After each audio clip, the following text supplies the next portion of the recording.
Have you ever felt adrift in the sea of life, grappling with the ebb and flow of loss, love, and fortune? In the tranquil embrace of a mountain-shrouded hamlet, young Jason's journey through grief and solitude led him to the ancient doors of Zen wisdom. What he discovered there were the three unwavering companions of life that promise to stand by us when all else may falter. Join us as we unveil these timeless pillars that hold the power to transform sorrow into strength and uncertainty into understanding. This is not just a story, it's a compass for those who seek clarity amidst the chaos of existence. Are you ready to learn what remains when everything else has fallen away? Now to our story. In a quaint, joyous hamlet nestled between two towering, majestic mountains, there lived a young man named Jason. He was the epitome of compassion and empathy. Jason's upbringing was filled with joy, and his parents ensured he wanted for nothing. Even as a child, he was reflective and thoughtful. As time passed, Jason faced the devastating loss of his parents. This calamity plunged him into a profound solitude, for he had no kin left in the world. The absence of his parents cast a pall of sorrow, loneliness, and concern over him. One day, Jason sat contemplatively by his village well, pondering the transient nature of human relationships. His mind teemed with such queries, seeing only gloom in his future. It was then he heard that a neighbor's wife had fled with another, deepening his turmoil about the fragility of bonds between people. Jason was besieged by a maelstrom of troubling thoughts, with no one to offer solace or answers to the enigmas that troubled his soul. It was in this moment of despair that he thought of his Zen master, the only one who could possibly still the tempest within. The path to the Zen temple, home to the master and his devout disciples, was arduous, strewn with pebbles and stones. Nevertheless, Jason endured the trek and arrived at the monastery. There he found the Zen master and his followers in deep meditation. Jason joined them, awaiting the master's counsel. Upon opening his eyes, the master perceived Jason's countenance, etched with countless silent inquiries. After inquiring about Jason's welfare, the master invited him to share his troubles. Pouring his heart out, Jason expressed his sense of abandonment and his quest for understanding the purpose of companionship in life.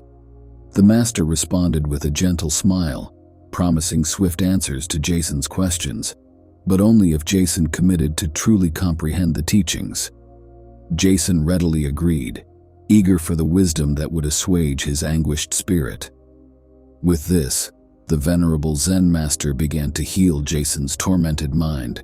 The master imparted to Jason a universal truth: everything that arrives in this universe will eventually depart. He counseled Jason not to grieve, for all beings must fulfill their purpose and leave when the time comes. Focus on the future rather than what has passed, the master advised. Despite the wisdom offered, Jason felt unease, as his questions remained unanswered. The master continued, explaining that life's trials are meant to steer us towards patience, tolerance, and sometimes necessary ignorance. He suggested that adversity often sets us on the right path. You fear losing what you never owned, the master told Jason. This insight began to take root in Jason's understanding.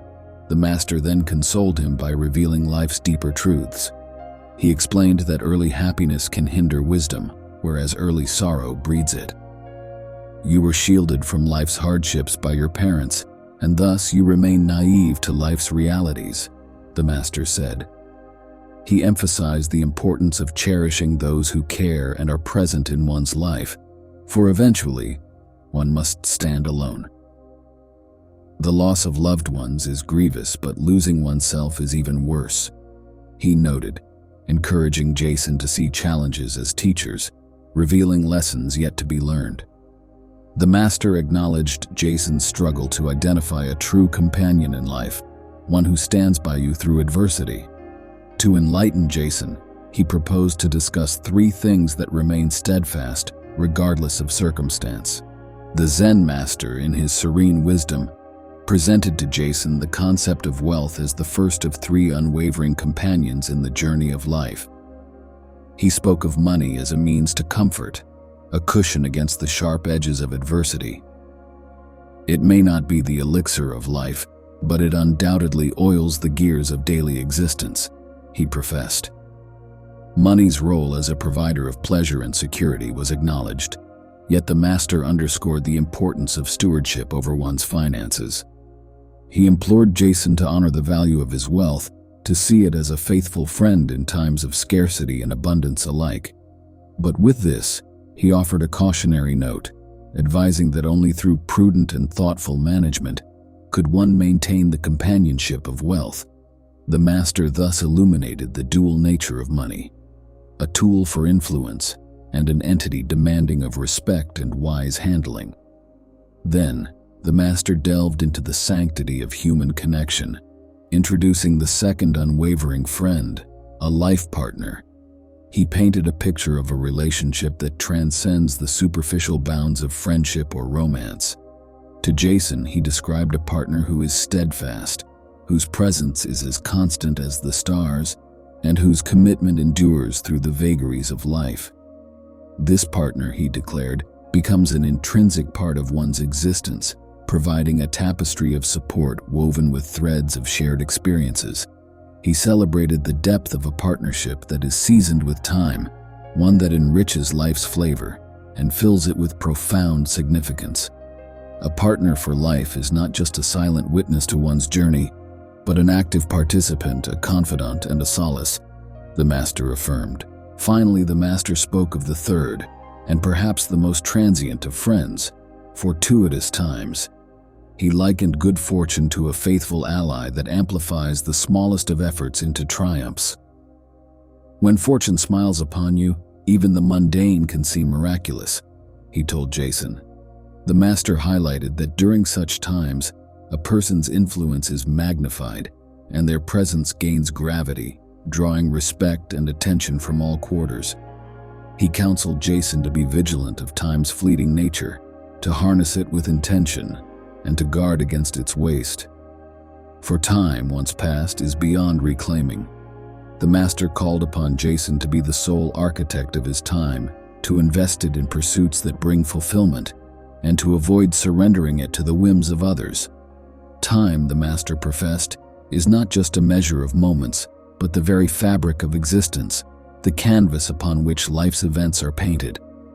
Having shared the three pillars of companionship, wealth, a devoted partner, and good times, the master returned to his meditation. Jason, now enlightened by the answers to his profound questions, expressed his gratitude. With a deep bow of respect to the master, he departed from the monastery. Embracing the lessons learned, Jason started to live anew, banishing the darkness that had clouded his life. The wisdom imparted by the Zen master illuminated his path, guiding him towards a contented existence.